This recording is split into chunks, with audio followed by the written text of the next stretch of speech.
All right, look, man, I understand that it may not matter in the grand scheme of the 49ers being a playoff team or whatever, but it's really nice to do a podcast where they just kind of dominated a game from start to finish because I don't think we've gotten to really do that at all this year. And so it's nice to change it up. That was an ass whooping at Levi Stadium on Sunday. Yeah, I The mean, I Bears think you really stink. have the Bears are awful. But I do think you have to go back really to like week one. This is the first time that I think it's looked like this all year, to your point. And the offense was in rhythm. The defense played pretty well. It felt like I think it was four straight third downs. The Niners got a sack. And look, this Bears offensive line isn't good. Kyle Shanahan had no problem scheming things up against that Bears defense. But I think just overall, it was just encouraging from the standpoint of, they still have this in them, which Yeah. I guess can the other side of that coin is like, when Where they the play hell like was it? this, it makes the all the other games where they played poorly that Yeah. much more frustrating. Yeah. But I think ultimately, like the way I'm looking at this is it's kind of all about next year, right? And Yes. not necessarily from a standpoint of, like I don't really believe in like, oh, if you have momentum in December, that's going to lead into the following season. I don't think that's a real thing, and I think that's often overstated, but I do think you want to have your young players prove they can play at a high level and build some confidence Mm-hmm. going into the off season, so they have things to build on. Mm-hmm. Because this roster is going to look a lot different next year, and there are going to be a lot of new faces and a lot of young players stepping into roles previously occupied by veterans. Mm-hmm. And so the fact that they can have a game like this where they outgain the Bears 452 to 162. They can go 5 of 6 in the red zone. They can go Stunning. 4 of 5 in goal to go situations. I think it's just encouraging from like, oh yeah, they can put together a complete performance. Still don't think they're making the playoffs. They basically would have to win out and get some help to Mm-hmm. get to the playoffs. But for Brock Purdy to have a really efficient game, for Kyle Shanahan to dial up plays where guys are getting yards after the catch and moving in space, and you had Mm-hmm. a number of big chunk plays today. That to me is all positive, regardless of what you think is going to happen the rest of the Yeah. season. And I think that's just to get a good feeling back in the building has to mean a lot for them right now. Yeah, and it's like, oh yeah, Kyle Shanahan didn't forget just how to call plays. Like, oh, that was nice to see. George Kittle was really effective. Juwan Jennings was really effective. Um, it was a game that you would expect them to go win by quite a few, and for them to be up 24 to what was it 24 nothing at half. Was like that's kind of what we more expected to see, and so I think you're right when you start spinning this forward into 2025. It's like, okay, so it's not all going to hell. It's not all everyone's done, everyone's checked out. Kyle Shanahan's lost the locker room. The offense They just doesn't work anymore. they have no pride. Yeah, they have no pride. Like all that. So I mean, forget whether they're going to make the playoffs because I don't think they will. They needed the Seahawks to lose today, and then they also needed the Rams to lose, and neither of those things happened.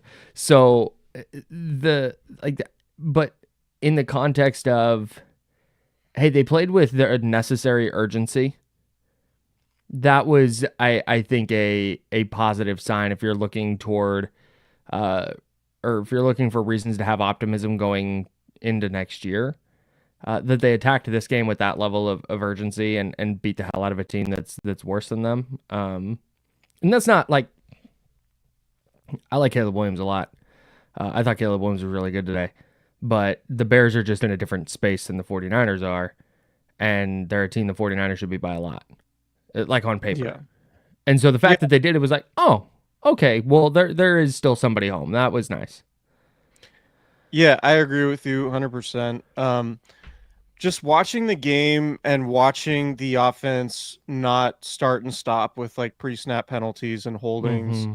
and illegal motions and illegal formations and all that stuff. Like I think a fair criticism of Kyle Shanahan's offense is everything kind of has to go to plan from the standpoint of like you cannot be behind the sticks. Like it does not Mm-hmm. feel like Kyle Shanahan's offense can ever handle a sack or a penalty. And to be fair, like not a ton of offenses are, but it Mm-hmm. just feels like the offense has to be in a rhythm and you have to be playing in front of the sticks for everything to work. And it Yeah. kind of goes back to that conversation about Kyle Shanahan's teams are always best when games are being played on his terms. You know what I mean? Like Yeah. they just have to be ahead of the sticks because that sets up play action, and then you can Mm-hmm. manipulate the defense and force matchups that you like and all of those things, rather than the defense being able to dictate things to the offense when it's say third and long and you're passing and you have pass protectors that you can attack if you're a defense, right? Mm-hmm. So it was just one of those games where the offense was just continuously ahead of the sticks and Mm-hmm. it was continuously on its own terms, and the Niners were playing from ahead. And when you play from ahead, it's a lot easier to run the ball and utilize play action, and take shots downfield and all of those things rather than when you play from behind. Mm-hmm. So it was just one of those games. I think it has to be reassuring that they still can do that they can play a clean game offensively. Like I think to me that's the number of self-inflicted wounds, particularly on the offensive side, Mm-hmm. and the inability to execute in the red zone and avoid shooting yourself in the foot in the red zone over and over again has probably been the most frustrating thing about this Niners season aside from the injuries, right? Mm-hmm. Um, and today it was just all clean, with the exception of Ricky Pearsall's holding call in the red zone there that negated the Brock Purdy rushing score, and they had to kick a Mm-hmm. field goal. Like they were basically flawless from an execution standpoint in the red zone. So it Yep. was definitely encouraging, but also like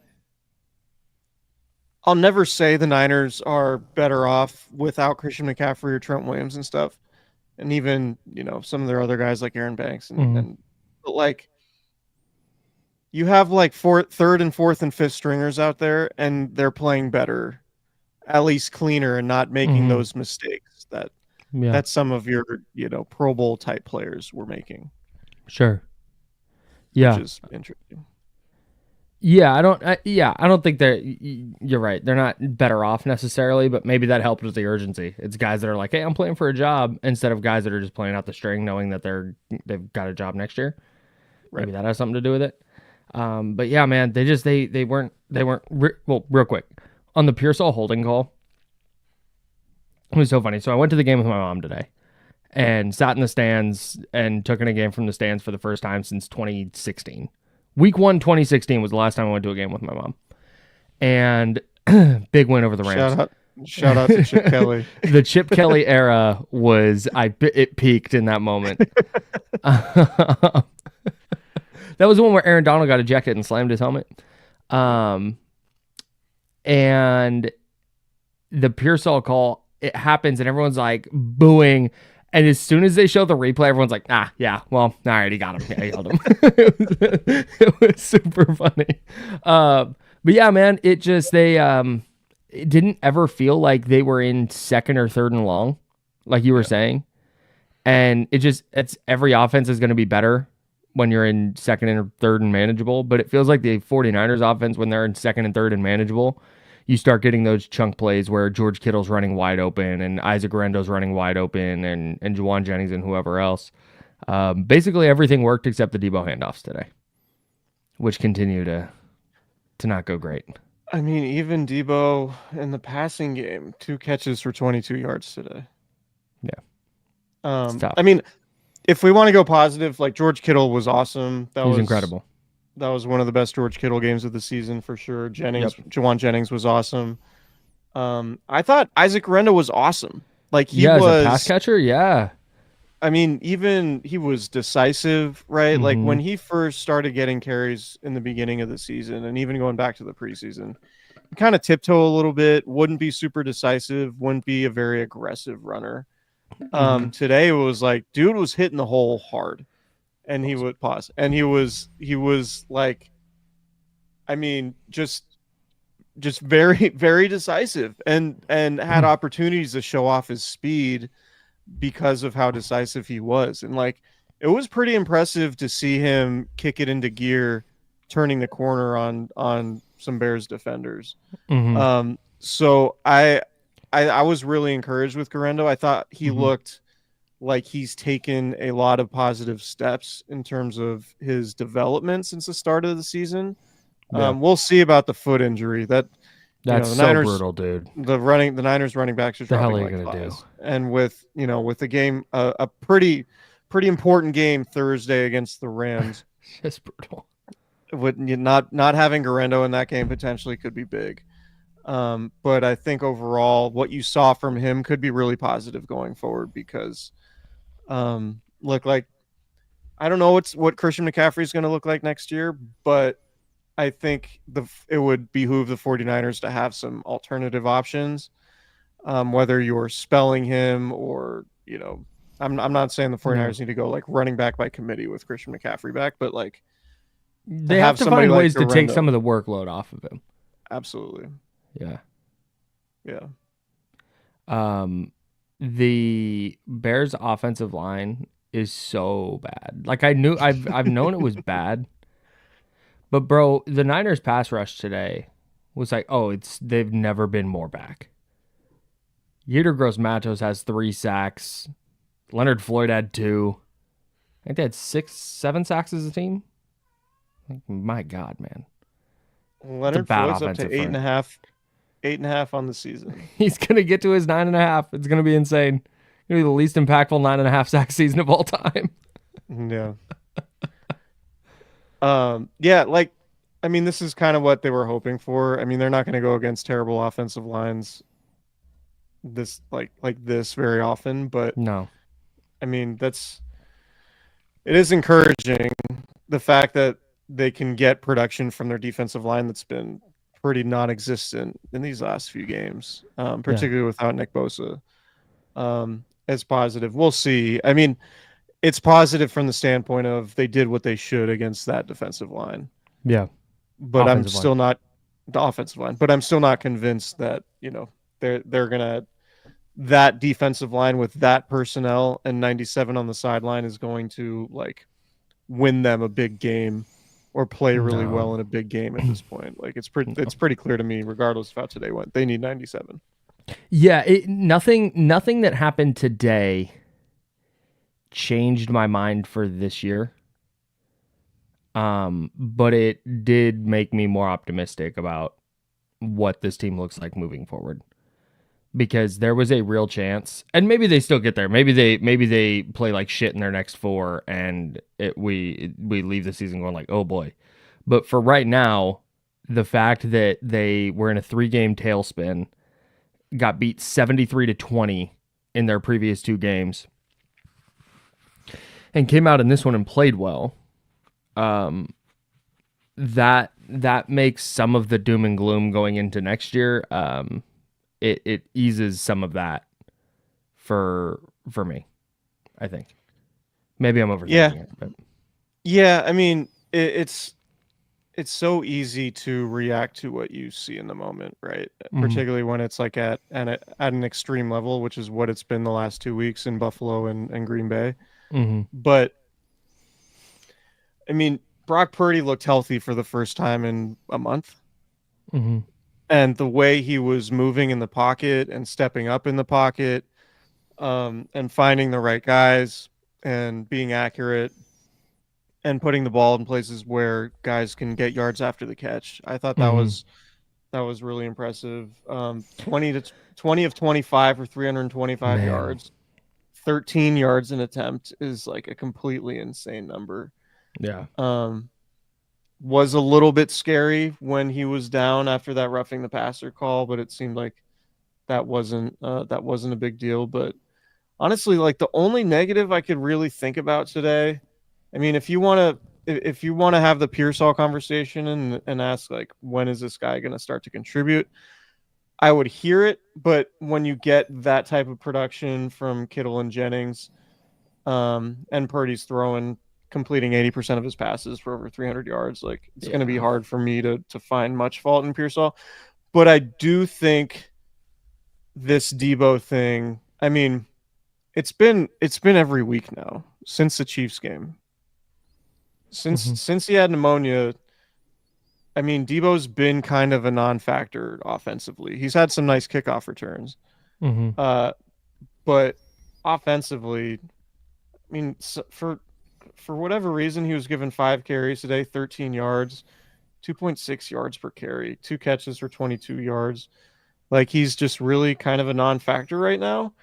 Yeah, man. And but even beyond just the numbers, the thing that I think is most alarming with Debo, and again, maybe he's just hurt or not healthy or not in top form or whatever. Sure. I don't want to jump to the conclusion and say that like he's washed, but like I don't know, it's kind of alarming the lack of production, but the fact that he cannot break a tackle anymore Yeah, dude. is It doesn't really make any wild. sense. Yeah. Like he's like defenders are like feels like they're getting fingers on his shoes as he's like running by and he's getting tripped up and falling. Like Yeah. and it used to take like 4 dudes to tackle Debo, and now it's Yeah. like he can get tripped up super easily. Yeah. Yeah. And the thing that scares me about that is remember the big talking point out of training camp was like we might get 2021 Debo again this year.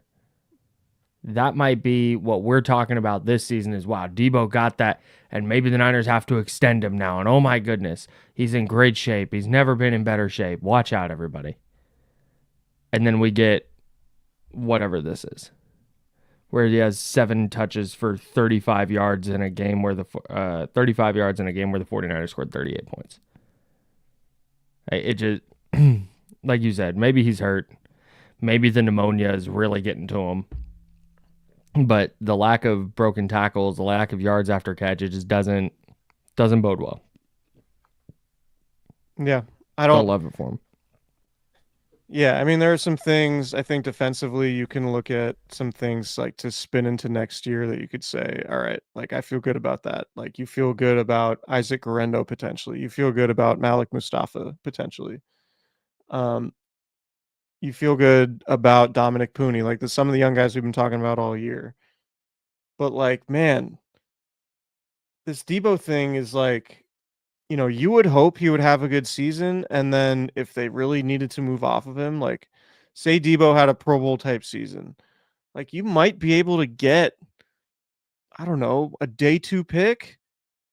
Like if you had like if you had like 1,200 yard 7 touchdown season, like all purpose 1,200 all purpose yards, Yeah. 7 touchdown season from Debo Samuel, you could potentially trade him in the offseason for like a day 2 draft pick. Sure. I don't think he has any trade value right now. Probably not. And that's Not like not for like you might get a late day 3 pick for him. maybe, but like anybody trading for him is taking on that contract. Right. So I would guess this was going to be a situation where unless Debo turns things around over the final 4 weeks of the season, it doesn't really feel like any team is going to be willing to trade anything for that contract. I think it's more likely that teams will say, "Nah, we're not going to trade for him. We're just going to wait for you to cut him." Mm-hmm. And I think that's kind of where this is headed because it Feels just like doesn't seem tenable to pay Debo what he's due, when you're getting 30 yards a game, and he can't break any more tackles. Yeah, man. I'm with you. If he's at the very least, let's say they say, "Hey, we don't want to eat that money. We want to keep him around." At the very least, you have to reassess how he fits into your offense. And you have to be less reliant on what he brings as a multi-positional player. Because for me, it's just maybe it comes back. Maybe he's hurt, or maybe it's the pneumonia stuff. He comes back next year and looks like all pro Debo again, in which case, great. But you have to be ready for the event that he doesn't. And it can't be a midseason thing where it's like, oh shit, like Debo's not that dude anymore. Well, now what do we do? You can't have another year because for me, that's been a pretty significant problem with their offense right now. Is those kind of built in, hey, we know we can get Debo the ball here and he's going to get us 9+ yards. And Kyle Shanahan doesn't have that to lean on. So I think at the very, very least, you have to adapt to a version of Debo Samuel that looks more like this.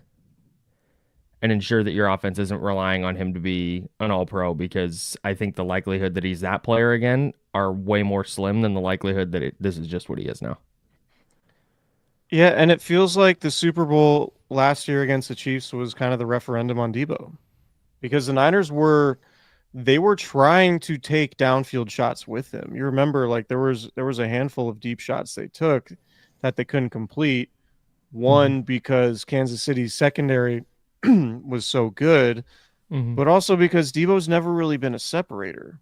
It was always like, just kind of get the ball in his hands and just let him go, right? Like throw him a tunnel screen, throw him a crossing route where he's got speed built up. It's like he can still hit a crossing route every once in a while, and if he's already running and in space, he can be difficult to tackle. But man, like the bubble screens just don't even work anymore, and it's like it's really wild because like I called him he looked like a Hall of Famer in 2021. Like he was carrying the Niners. He was incredible. He was absolutely carrying the Niners and arguably the most unique weapon in the NFL. And now it's like the guy's just he just goes down way too easy. Yeah. And I hope it's just something that like he's hurt, he's playing through an injury. It's like, like if it came out that this is like a Fred Warner situation where, like Fred's playing on a fractured ankle, right? And we didn't know about that for what, a month, 2 months, whatever it was. Like if that came out and it's like, all right, that would make a lot more sense and would you'd feel better about where Debo's at. But if Debo's healthy and he's playing like this, or the production is at this level, then you're like, all right, I don't really feel like there's much of a future here with Debo and the Niners. It feels like, Jerry Jones has got to be frothing at the mouth to make Debo the next Ezekiel Elliott. Oh, dude, he can't wait. He's so excited. Debo Samuel's longest carry of the year this year, by the way, is 12 yards. Yikes. Yeah. Today was the first time he'd had multiple carries since week 10. Man. But to your point, like that's the Pearsall thing. Another slow Debo Samuel game. You're nitpicking, like if you're trying to find stuff that went poorly today. But other than that, like that was a pretty flawless performance from the 49ers in a spot where they, if you to keep their playoff hopes on life support, they needed to win. And they went out and did so. They never looked like they were going to trick the game. They didn't. It was dominant start to finish. They scored as many touchdowns in the first quarter as they did in the previous 2 weeks. Yeah. That's crazy. Yeah, and I mean the Niners went out. They're 10-7, and the way it's looking right now, like the NFC kind of sneaky better than it seemed coming into the season. Like if you would have told me in the beginning of the season 10-7 would miss the playoffs, I would be like, there's no way. There aren't that many good teams in the NFC. Yeah. But like Washington's 8-5, they're the 7th seed right now. Green Bay's 9-4, they're the 6th seed. Minnesota's the 5 seed and they're 11-2. That's so crazy. Detroit is 12-1 and clinging for dear life in the division. Yeah. That's crazy. Yeah. Yeah. So the Chiefs are 12-1. The Chiefs are 12-1 and clinched their division just now. Detroit is 12-1 and may not clinch their division until the final week of the season. Yeah. So in the unlikely event that the Niners win out 10-7, I mean, as of right now, looks like it still doesn't get in. Yeah. Which is kind of crazy. Yeah, you need a lot of things to go right in the division. Yeah. Well, even beyond that, like they need Washington to lose games. I mean, if they get in, there's no like it's a 7 seed and nothing else. Unless they win the division and get the 4, but oh yeah. But even still, if you're the 4 seed, you're hosting Minnesota. That sounds horrible. If you're the 7 seed, you're going to Philly or Detroit. Yuck. I would have. I mean, bro, if the season went as poorly as this has gone, and they end up with the 4 seed and hosting Sam Darnold in a playoff game, I would feel great about that if I were the Niners. I would not. I don't think Sam Darnold in a playoff game. I mean, it's obviously like Justin Jefferson's a problem and their defense is good and stuff, but like if you're looking at the entire NFC, I think Minnesota would be the team I'd want to play. Honestly. All right. It's Sam Darnold. Okay. I mean, maybe Tampa, maybe Seattle. That team kicked your ass. What's that? That team kicked your ass already once this year. And that was with a healthy backfield. You might go into that game with Israel Abanaconda as your starting running back.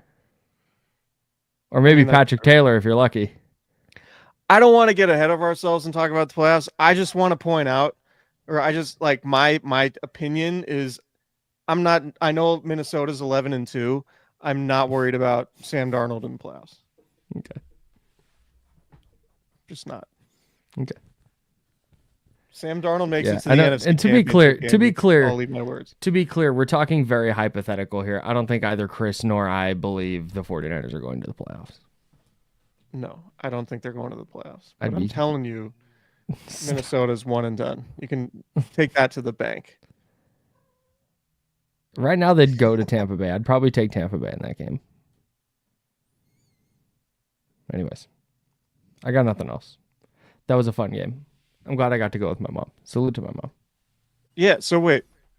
Give me the 30-second breakdown of your day going to the game. Very low-key tailgate. A couple candy crons and some chips and salsa. Like it was super low-key. Got inside her tickets. She has season tickets, and the tickets have access to like the Grattan Casino Club thing. Where they got a bunch of different food that's free, and they got candy that's free, and they got sodas and waters that's free. So that was really cool. Got to see the homie John Bull, salute. I purposely avoided my buddy Manny, who was there. Wanted no parts of seeing that dude. But my guy John was there. Said what's up to him. Didn't punch him in the face. And then went back to my seats and hung out and had a couple drinks and enjoyed the game. The guys behind me were a blast. Didn't get their names. Didn't tell them to listen to the pod. I'm bad at promoting myself. But they ran a screen to Kittle on the second play of the game. Third play of the game, maybe. And they ran a screen and it worked. And they were like, oh my God, they ran a screen. And I was like, that's amazing. I was like, I haven't seen him run a screen in super long. And I know you asked for 30 seconds, but I'm on minute number 2 now. And then the guy goes, he was like, maybe we'll see play action next. And I was like, well, let's not get ahead of ourselves and see how this goes. Then play action on the touchdown to Jennings. So we all had a good laugh about that. What was the other thing? I can't remember. There's another thing that I can't remember that was fun, but they still do the ahoo, ahoo, ahoo after first downs. That's got to go. That's got to be put to bed. Of all the things they brought over from Candlestick, it's like, that's the thing. That's the Candlestick thing that you brought over with you? Horrible. Do they still have the foghorn? They do, right? Foghorn still goes. Yeah, which is fine. I like the foghorn. The ahoo, ahoo after first downs is just brutal. It's I don't like it. Also the player intros where PA announcer says the first name and then the crowd is all supposed to yell the last name of the player. Bad. I get the notion, and I think in maybe like a basketball arena that might work. But one, with this version of the 49ers, it's like Ben Barch.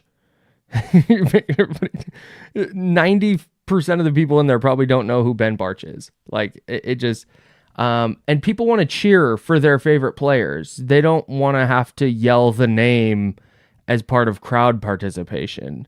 Like the Kyle Juszczyk thing when people go Juice, like people are just going to do that. You don't have to have them yell the name. I don't like it. They need to stop doing it. It's bad.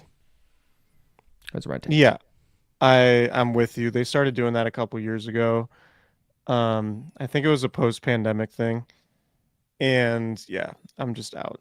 It doesn't work, man. Like, I get the idea. It doesn't work though. And that's okay. They just need to pull the plug. Yeah. I'm with you. Yeah, like get trying to get 60,000 people to yell McKivitz. You know, just not. Yeah, no, it doesn't, and it's no. Like you're really gonna force everyone to yell Jake Brendel's name. Like, is that something we want to do? Right. Oh, I remember the guys behind me after the Bears scored to make it 24-6. One of the guys goes, "Is this? Do you come to every game?" And I was like, "No, this is the first one I've been to in a long time." And he starts like letting me in on the 49ers struggles to close out games as though I've not watched a game all year. And I was like, well, hang on. I watch. I follow them very closely. You can read me and listen to my podcast.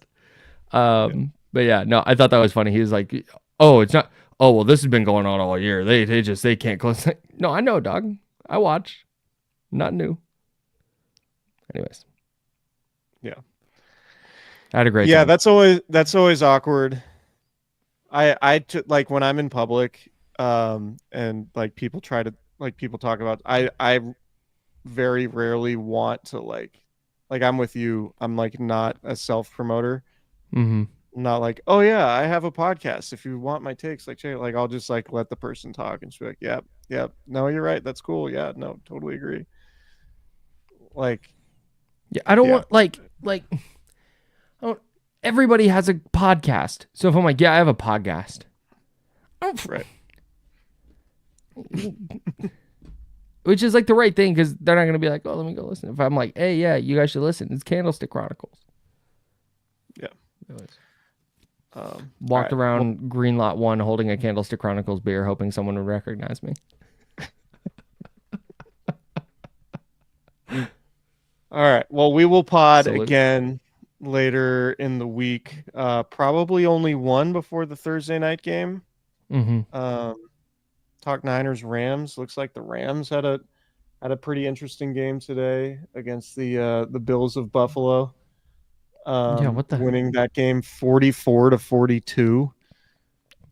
Does Josh Allen have what it takes to win games?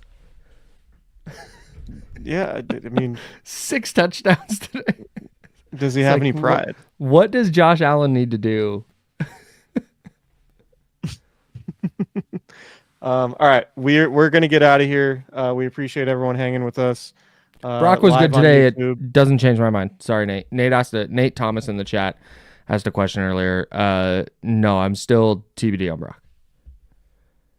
You're still TBD? Yeah. Yeah. I'm probably... Today he was great, though. He was unequivocally outstanding today. Yeah. No notes. My line is I'm probably leery of spending $60 million a year. Yes. But if you get Brock at $45 million a year, I think that's probably fine. I agree with you. That's where I'm at. So, okay. All right. We'll talk to you guys later in the week. And we'll try to edit out some of the connection issues we had. Sorry. On the audio version. It's all good. That's why we got post, man. We got post. We'll fix that in post. But yeah, we appreciate you hanging out with us on the YouTube channel, on the live stream. If you're listening to this on the podcast, On the podcast version, please check us out on YouTube at Candlestick Chronicles Podcast. Subscribe, thumbs up, notification bells, all those things. They help the channel out a lot, and we greatly appreciate the support. Shout out to our sponsors, and we'll talk to you guys later in the week.